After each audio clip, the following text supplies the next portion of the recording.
Hi, you again? Yes, Chris.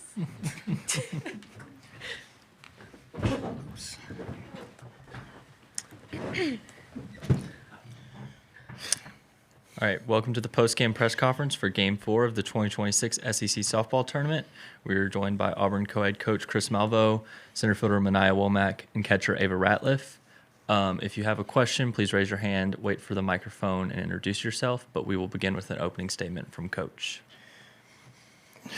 War Eagle, everyone. We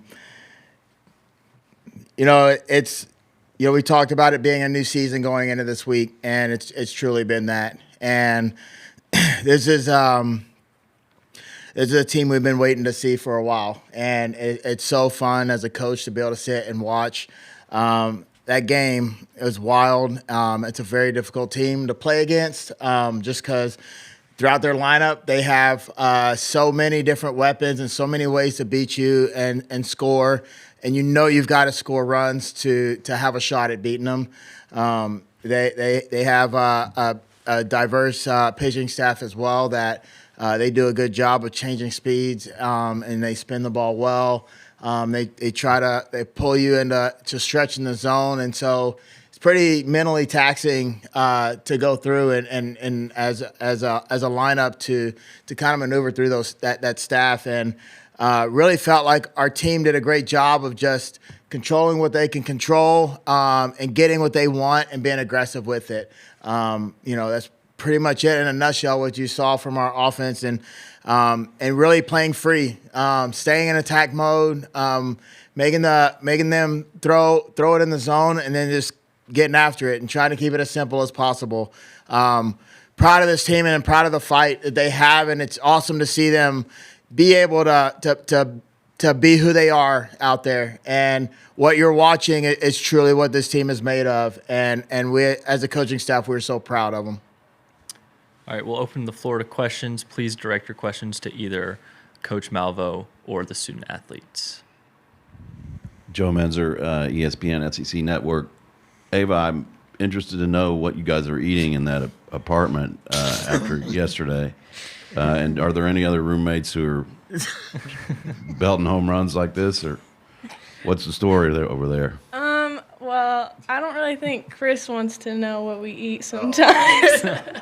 No, I'm just kidding. But with me and Haven, we do have a really good relationship, and she did talk to me before my at bat, and I talked to her before her at bat yesterday, and we just really know how to talk to each other and calm each other down. So I think that's what really can help us, especially us being back to back in the lineup right now.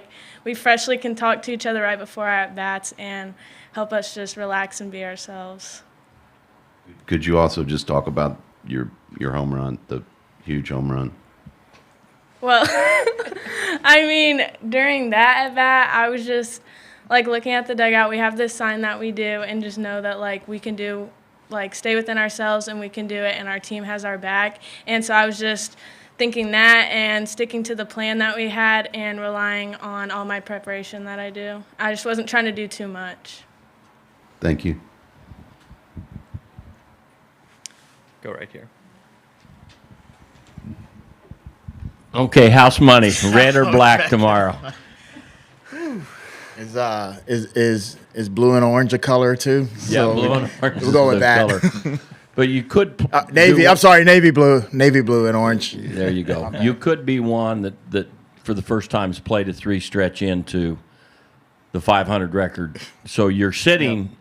Are you going to keep smiling and swinging like this? How are you going to handle this? No, we're committed to keeping every single day as it's a new season and as playing one game at a time, right?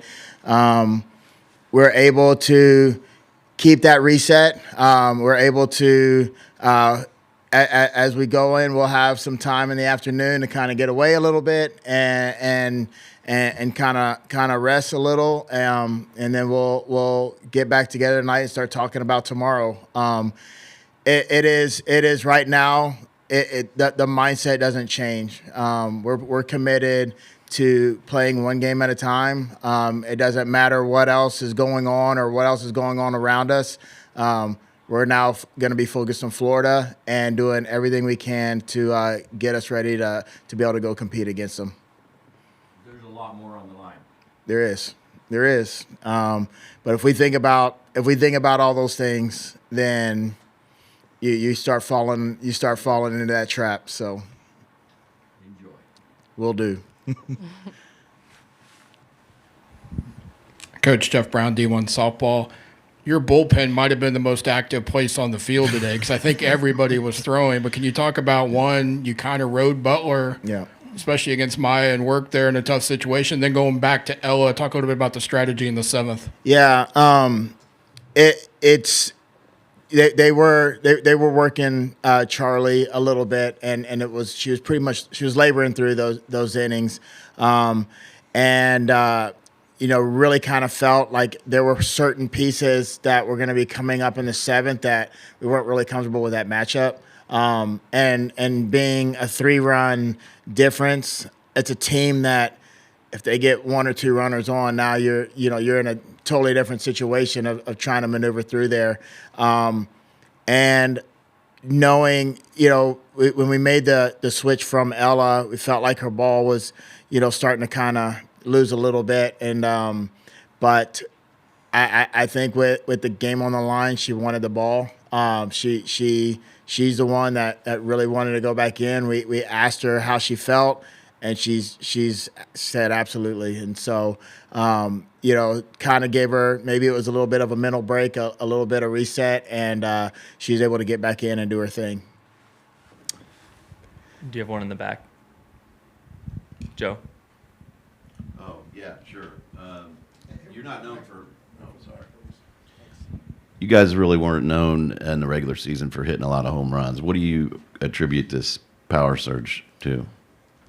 It's, to be honest, this team is just playing with a different mindset right now. I know, like you look at the numbers, and there haven't been a lot, but to be honest, this is what this team is capable of.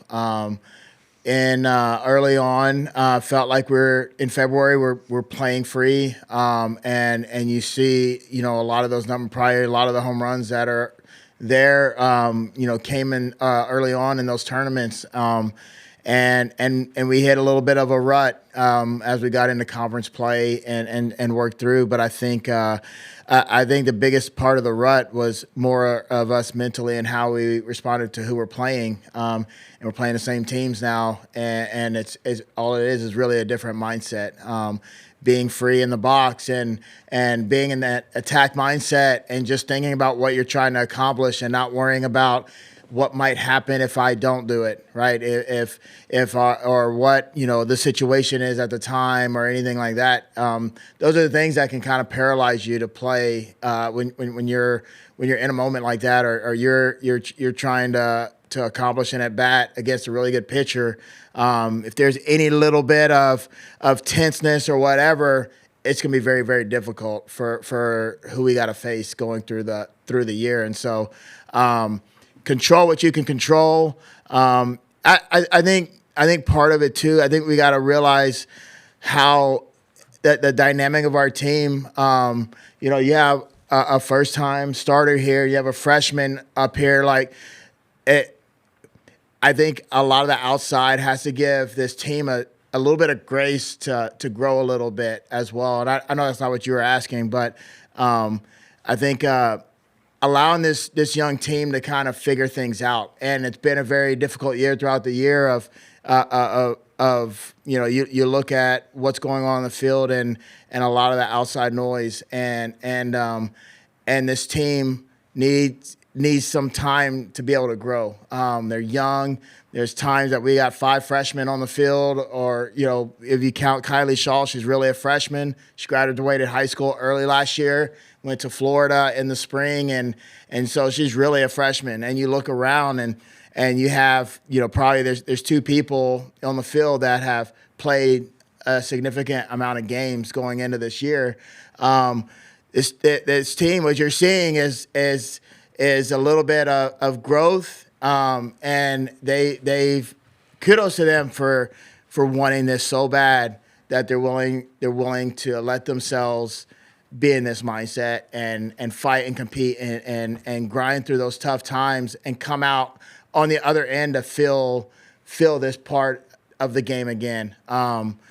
We're as a coaching staff, we're so happy for them. It's so relieving to see them enjoy playing the game and want to be in the box. And if somebody strikes out, they're like, hey, I got this next time. And it's not like a death in the family, right? Or if we line out with bases loaded or whatever happens and the inning ends, it's like everybody in the dugout now is like, oh man, we're on her. And it's a difficult mindset for young kids to be able to buy into that and to say, yeah, this is what I'm doing. I'm going all out when I'm on national TV and all these people are watching. And I know I get home and there's all these Twitter messages and saying this and that. It's tough for 18, 19, 20-year-old to be able to manage that. And this team has learned resilience and learned all these things on the fly, and it's awesome to see them coming out on the other side of that. This is for the center field action. Near as I can count, the 7 of the 8 balls that went out today went over center field, and you put one of them out there. But I think the big play of the game was when you went after the ball in center that didn't get past you, and you almost caught and stopped, and it changed some things at that moment. Kind of describe what you were thinking, because you didn't back off. Yeah, it's just an attack mindset, going to get anything in my area, and just laying it all out on the line for my team. Anything else? All right, we'll wrap it up there. Thank you guys, and good luck tomorrow. Thank you. War Eagle. War Eagle. Eagle.